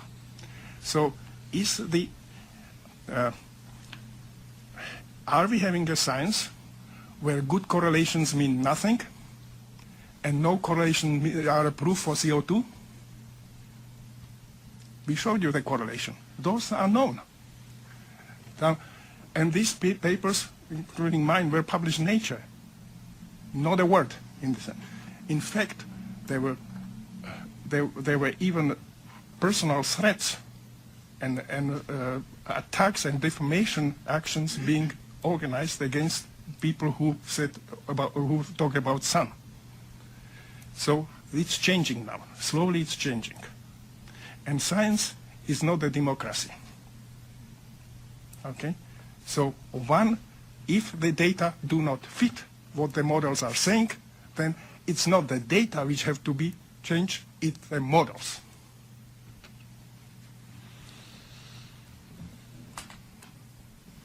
I could add to that from the perspective that we see climate warming has become a very big industry, and not only in the political realm, but in the scientific realm. And a week ago, I was out in Calgary. I had a public debate with a person he is a research chair in climate change. His research money comes from the fact that we're warming up the planet catastrophically. And privately, we had a lot of discussion about this. And he said, what people say, would emphasize to me, what people say scientifically in private and in public are two different things. And he says, I agree with the science. And then in the debate, he agreed with many of my points. In fact, he agreed with all my points. But he would still come back and say, but we're putting CO2 in the air. It's a greenhouse gas. It must be having some effect. So what people say publicly and what scientists perhaps think can be two different things. And I think we have to be very careful in buying into the conclusions of scientists who are fully funded to a great extent, far more than the skeptical community, if I can say it, are funded. And so to a certain extent, they have to, they'll stick with their party line. Okay. As far as warming up, I mean, where I come from, I live in northern British Columbia, so I've worked in the north a good part of my life in the oil and gas industry, and I've spent a lot of time outside. That's why I don't like the cold anymore. But I know where I live, and I mean, I'm not very old when you're talking about the world and all that, but where I live, it is warming up. To me, there's absolutely no doubt about it. I know it's much warmer, and I don't get near as much snow as what we used to. And people can't go to work in the bush and the soft ground until way later than they used to. So it's general that it's warming up. So I guess that's one thing that I kind of relate to. I can relate to that in my own lifetime. I've heard a lot of talk about the north from scientists, both those that are maybe thinking it's not warming up and those that think it is. But I've never heard, and usually talking about the north and the glaciers and the very north, I've never heard many people talk about the South Pole. In fact, I don't think I heard anything, unless I missed it this morning, from you folks about the South Pole. What's happening in the South Pole as compared to the North Pole? Or why do we just talk about the North Pole? Help me a little bit with that one, please. Firstly, we do not, nobody is arguing that there is no increase that there is warming trend. We all agree. That's not an issue. The question is really, what is the cause? Cause. If it would be warming wherever that energy is coming from. Okay? It doesn't. Secondly, concerning South Pole, what you hear in the media and everywhere is the so-called the so-called peninsula, which is a very small portion of Antarctic, about 3% or something like that. That's where it's warming, yes. But the 97 or 90 whatever percent of Antarctica, if anything, the ice cover there is either stable or growing. Okay. We could also comment about the Arctic because I work in the Arctic. In fact, one of the major research areas that I'm involved in is the impact of warming up there. And we've seen 100 years of warming in this over the past century, and so permafrost temperatures are higher, and we have triggering events, and we study these mud slumps and thaw slumps. Very impressive features, and we see this evidence of warming up there. So we have to put that in perspective with 100 years of warming, most of which even the IPCC agrees to have been natural warming, and this is warmed up in the Arctic.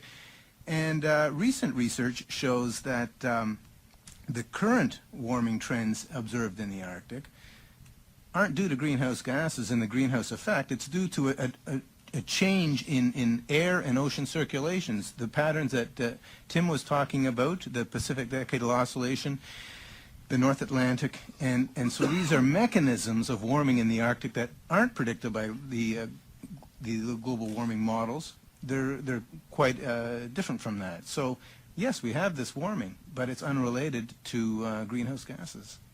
Okay, thank you. Just one.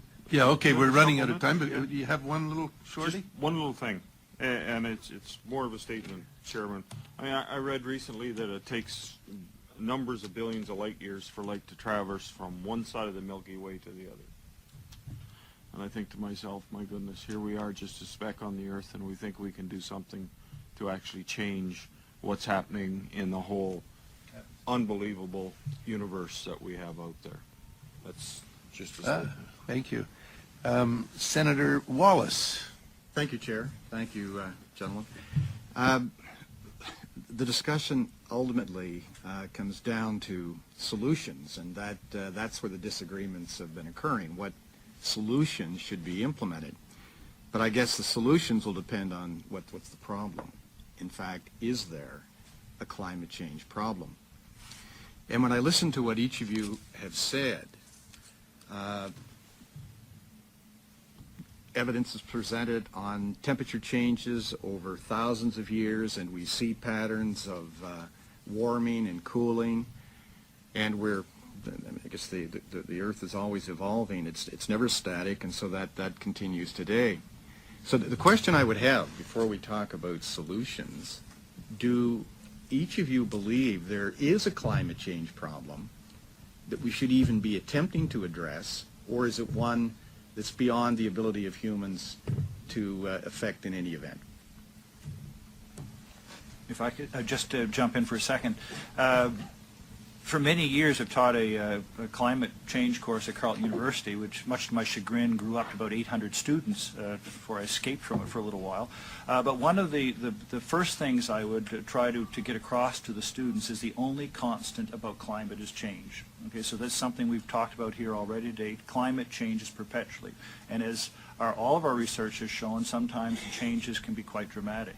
So it's not an issue, there's not a climate change issue. There's always a drought going on somewhere in the world. The big, or there's warming or something's happening someplace. The big things that we have to really think about are how can we adapt to this? How can we get resources from one part of the country or one part of the world to the place that's having a problem? So I think really the thing that we should be really thinking about is how are we going to adapt to the climate changes that we know are going to occur and that can occur at very rapid timescales at times. So that's my perspective. So your conclusion would be we cannot, as humans, we cannot alter that change in climate. All we can do is adapt to it, and that's where we should focus our resources. Yeah. That would be your opinion. My opinion, and for the other issues about people are always talking about pollution and so on, well, I deal with it, okay, to develop cleaner technologies to deal with the real issues, the NOxes and the SOxes that basically are creating air pollution. That's where we should be putting our money in, because, you know, we live in a great city here in Ottawa, for example. It's a wonderful, clean place. I've visited China and Jakarta and these places. I would not want to live there, no way,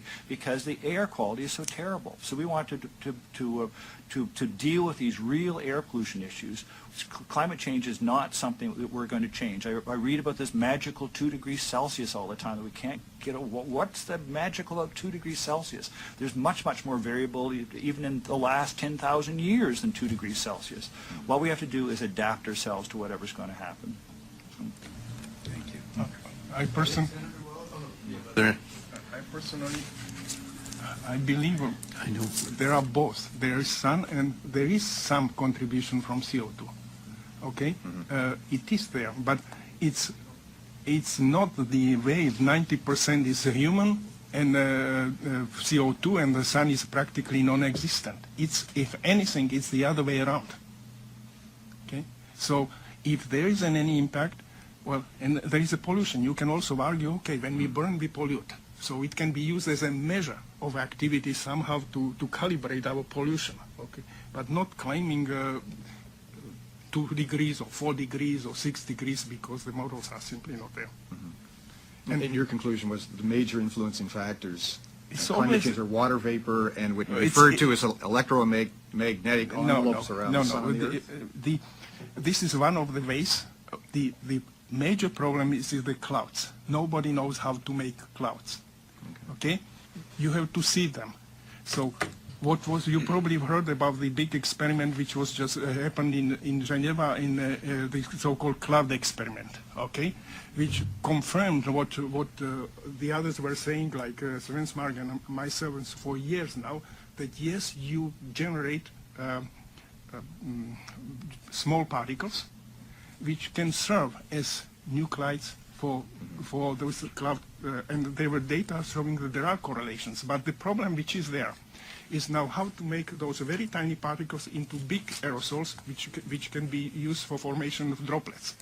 So they say, oh, because of that, it has no meaning. These are already, this all fits into the situation, into that model of sun. But that problem, how to make clouds, is exactly the same problem which is in CO2. They don't know how to make clouds. So why in one case it dismisses the entire theory, and in the other case it's no problem? Okay? They have exactly the same problem. They are putting the clouds. I told you that the change between cloudy and cloudless sky is 30 watts. Okay? We are arguing about 1.6 watts. Okay? So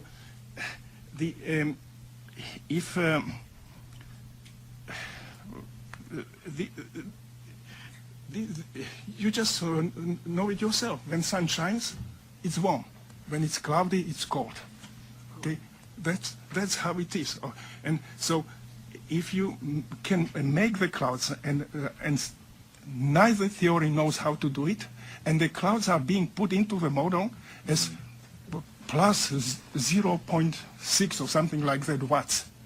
Yet the variation is 30 watts. How can you do that?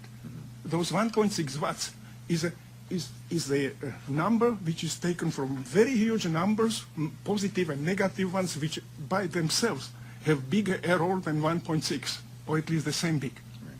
Okay, so this is the whole issue. And there is lots of experiments now going on in that way. So why one theory is dismissed and the other is okay? We're running out of time, but do you have more questions? No, that's fine. I know Okay. Senator Mitchell has Well, I want to some save time for Senator Mitch. I've got still Patterson, Peterson. So Senator Patterson. I'll try to be very quick, Mr. Chair. Thank you very much. I'd like to ask Professor McKitrick a question from the economic point of view. So we've heard that carbon is a very small factor in climate change, that the real influence is the sun and water vapor, and you talked about, the danger of us muddling for another 20 years. I'd like to ask you specifically, the Government of Canada has committed to reducing Canada's total greenhouse gas emissions by 17% from 2005 levels by 2020 through a sector-by-sector approach. And I think what that is directed at is carbon dioxide.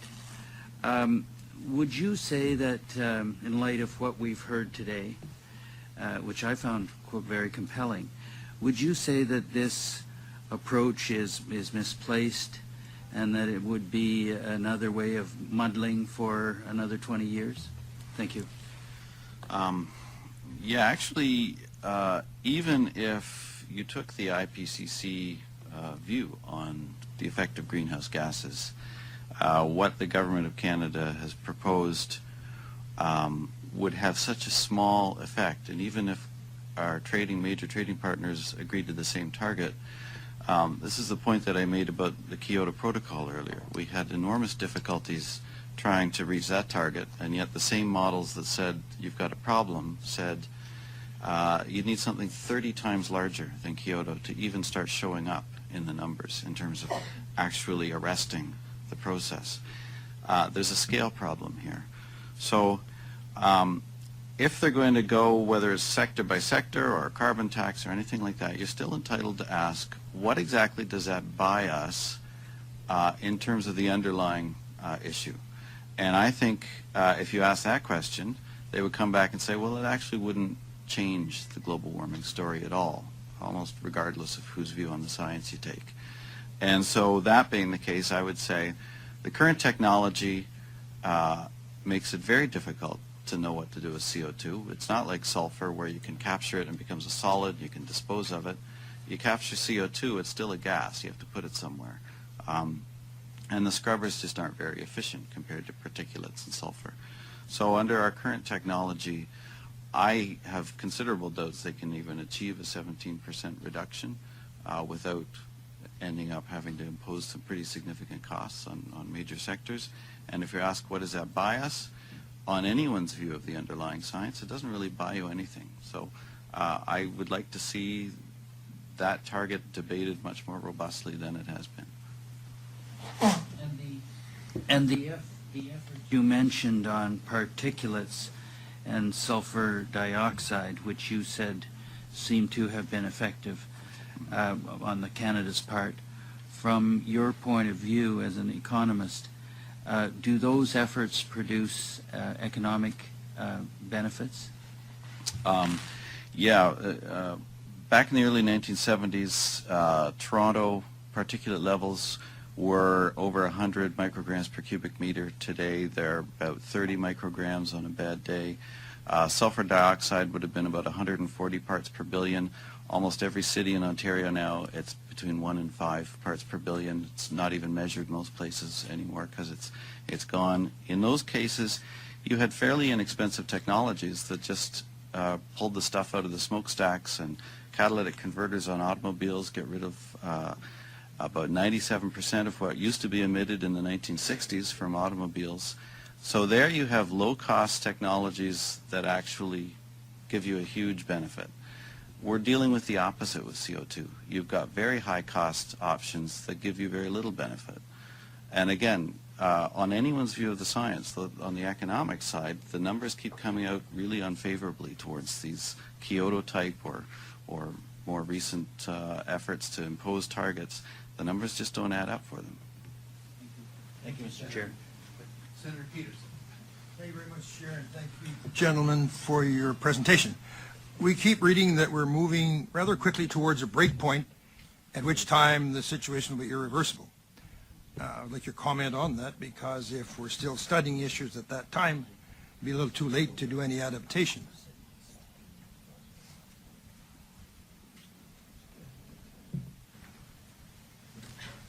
I guess I could start off commenting that these breakpoints are based on speculated feedbacks that the Earth is going to behave in a predictable and measurable way.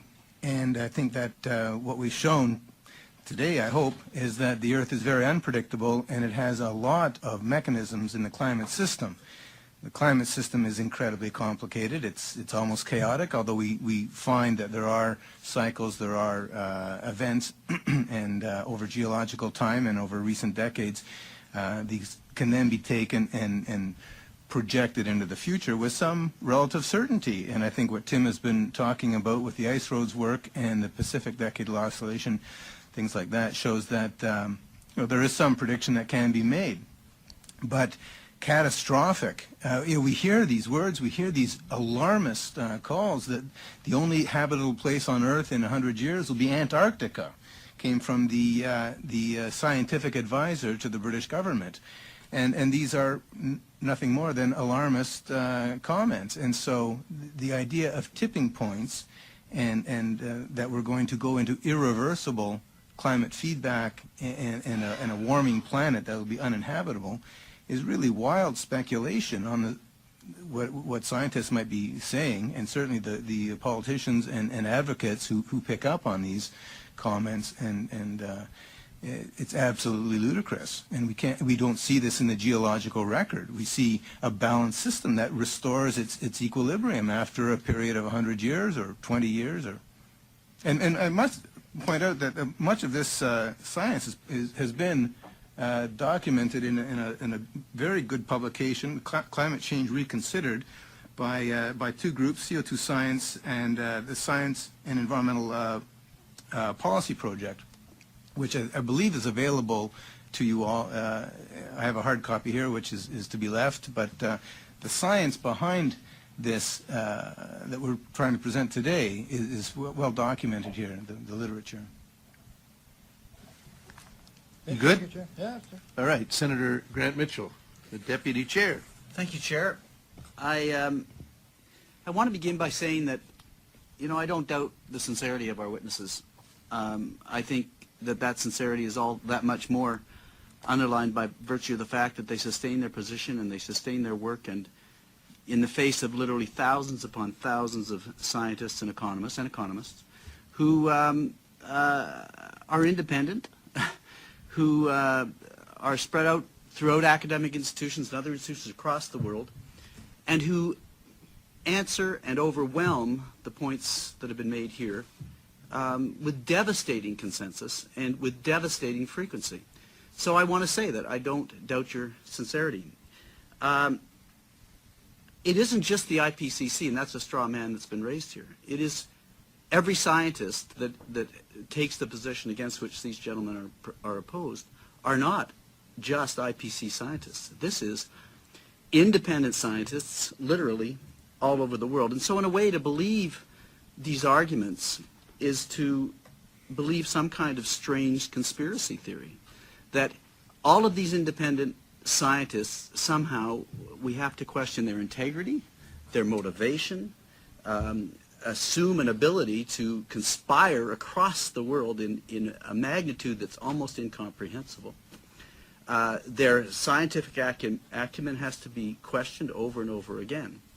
And I think, when I think of a conspiracy theory, one statement that was made today that really underlines that thinking in these presentations is the one that said somehow that the Harper government is clamping down on scientists to enforce elite climate change consensus. The Harper government, of all people, would enforce their scientists to support the idea that climate change is occurring and that people are creating it. Of course, they'd be the last government that would force their scientists to do that. And in fact, if you read the documents that come out of the Environment Department, somehow they squeak out. They all underline the urgency of climate change and that we're occurring. I'm left with this impression of the woman who once said while watching her young son march in the military parade, "Everybody's out of step but my Johnny." And of course, everybody's out of step. The thousands upon thousands upon thousands, the 99% of scientists are out of step, except... So the difficulty, of course, in this, and I appreciate your presentation, is that point by point by point by point, there's devastating science that confronts and overwhelms what you're saying, and maybe we have to go in that and bring in other testimony but I think we probably don't, because I think in the end this will settle this relatively weak. I'm going to say that David Keith, I'm just going to say, that David Keith, just to get this on the record, because some of our colleagues weren't here when David Keith, who's a renowned leader in this area, is a physicist and very, very hugely well respected. He said, one last thing that made me smile in response to testimony like what we've heard here is that this idea of testimony that we do not know how much impact humans are having on CO2. He said, come on. We have multiple, completely independent, overlapping ways to measure that. We have it nailed. And claiming that it is not true, to me, is like it speaks to a problem we have in our society of a kind of fundamental lack of trust in institutions of science and rationality. It is the same kind of attitude, I'm going to underline this, that we have saying that vaccines are dangerous so we won't vaccinate our kids, or that cell phones cause cancer, or that evolution is not true. I'll close by saying that Professor Veizer said one. He said very, very clearly later in the questioning, no one disagrees with a warming trend, and went on to say, but of course, and this is the essence of your testimony, even if there is one, it's not being caused by humans. And what I will close with, and we're running out of time, so I won't ask the question, I would just close by saying, if humans aren't causing this, then you have to be, and we all have to be very, very afraid, because if we're not causing it, we can't fix it. And there is no evidence or no ultimate suggestion in any kind of science that I've ever seen, if it's happening spontaneously, it's going to stop at some level, that's some manageable level that isn't going to be too hot, way, way too hot, or in your case, way, way too cold. So I'll just say, great. I'm glad we had them here. I'm glad we got the other side, and we'll deal with that as we progress with our study and writing our report. Well, thank you, Professor Mitchell. Colleagues, is there any further, Senator Lang? Yeah, I'd just like to make a point here. I appreciate the fact that Senator Mitchell and I have a difference of viewpoint on a number of these issues, but I do want to say to you gentlemen that I don't see what's being presented as a, quote, conspiracy theory, because it seems to be out of step with what the general public is being told across the world. I want to say that I really appreciate the fact that you bring scientific, what I saw was scientific background, scientific actual facts to the table to say this is what's happened in the past. And one of the areas that does bother me as a Canadian is the political spin that's put on that climate change has not occurred since, or has only occurred because of CO2 emissions. And I think the reality of it is today, not like any other time, climate change is taking place every day, not necessarily because of man. So I just wanted to say that I would like to leave this today and a challenge to you gentlemen and others that have another point of view, that you do everything you can to get out to have that public debate, because I feel that it's been muffled. I feel that governments have intentionally and indirectly have put you in a situation where, yes, some people have seen it as a conspiracy theory. And I think that there's a place for that debate, and I think it should take place, especially if we're going to be looking, as Mr. Patterson's indicated, his research has indicated that we may well be looking at a cooling period for quite some time. And if that's the case, then we really better have a look at what we're doing. Thank you. Can we have a summary? Reminds me of my days pleading cases in court. The closing arguments have been made by opposing counsel, and they've been duly taken into consideration by the lordship. But there are two supplementaries. Senator Rain, you have the word, and Senator Brown, and then we'll suspend. I would just... Unless our witnesses want to have a wrap-up. I would defer a question. I would like to hear from our witnesses. No, but you can. You've been so quiet. I don't have any questions. I do want to hear their Yeah, you will. Yeah. I'd just like one comment. Within the earth science community that we represent, our viewpoint is not terribly out of step with what we find there. If Senator Mitchell were to come out to one of these large-scale meetings which we attend, where there'll be 1,000 people presenting, our point of view is presented by large numbers of researchers out there. There are issues sometimes in the way that sometimes the publications you're able to get into. For example, Nature Geoscience presented a paper a few weeks ago projecting a 17% reduction in the ice road capacity by 2050. If you looked at the underlying data that was based on that, it was based on 5 years of data that research was based on, but somehow was able to be published in one of the premier journals in the world. Here we are coming forward now with data we'll be presenting based on 5,000 years of annually data rather than 5 years of data. So there's issues sometimes of availability of the data or being able to get out there. For example, Professor McKitrick pointed out the issues that are rampant within the IPCC, which actually does suppress the sorts of research. But if you did actually look at the overarching literature that's out there, which is very, very large, you'll find that our perspective is not terribly out of sync. It gets reported differently. I think that's the main point of view here. Patrick, yeah? Yeah, just 2 points. First of all, Senator Mitchell, I didn't say the Harper government, as the Harper government suppresses their scientists. What I said was government scientists don't have as much freedom to speak their own mind as people in academia do. And I think that that's true regardless of which government is in power. The second point is Support your position. I've been involved in, last summer I was involved in a debate at the American Statistical Association where they put a panel together to look at applications of statistical analysis on these climate issues. And the same basic questions keep coming up. The difference between what the models project and what the data show is there. It's in the data. It's understood to be in the data.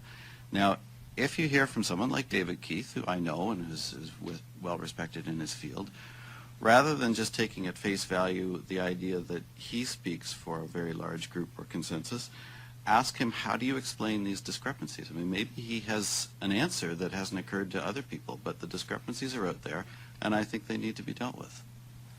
Thank you, sir. Now, are you, what was it? What was the name of the senator from? Go ahead. I want to say that the real deniers in this whole thing are the people who started out with Al Gore's movie and said that global warming was the problem of the world, and in less than 2 years it became climate change. And it wasn't climate change in the beginning, it was about global warming. I also had a thing from the NASA people that said so far it's warmed 0.4 tenths of a Fahrenheit degree. Thank you. Lots of people simply say, yes, it is like that. It is CO2. Okay, I'm going to ask you. It's a bit pushed, but how many of you do realize that there is no CO2 in the climate models which do all those predictions? Okay? There is prescribed CO2. It is called prescribed CO2. That's energy. Just because it's called prescribed CO2, it's not CO2. Okay? Listen,